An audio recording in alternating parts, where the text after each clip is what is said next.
When you're 16 years old, the best nights are those ones where you have those great sleepovers and try and stay up all night long. How about when you do it with your school teacher? I'm Michael McCrudden talking about one little legend here for you on IR.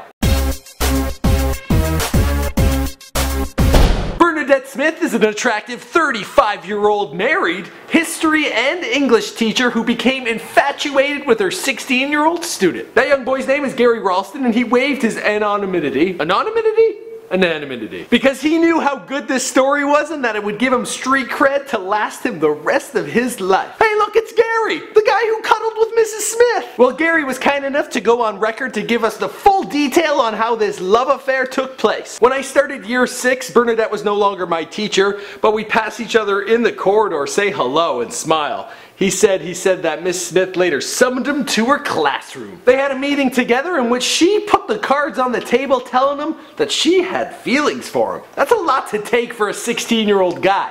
You're still like learning out what a girl's all about, the fact that you're starting to fancy them, and then to have a buxy, sexy chick like this just lay it out there. Together the two of them made some plans to go on a date. They later met up and the teacher drove to a park where she then grabbed Gary and kissed him passionately. Gary describes the experience as him being curious and excited. Now, you can only imagine this was a lot of emotions to deal with, so he reached out to his family, he told his grandmother, and he told his father.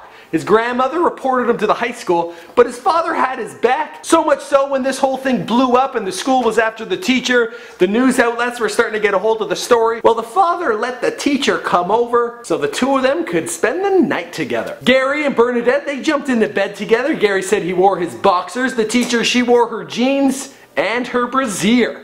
Both of them went on record to say that nothing else happened but some talking and some cuddling, but who's to know if something else actually did go down? The end result for Mrs. Smith, she was fired from her job. She will also be under surveillance for 2 years under the Sex Offenders Act, but she won't be going to jail because the two of them didn't do anything sexual. Not that we know of. If you want more information on the story, be sure to check out the links down below. My name's Michael McCrudden. You can find me on Twitter. And let me know, do you think more went on in that bedroom than we're hearing about? If you're suspicious of something crazy going on, let me know down below.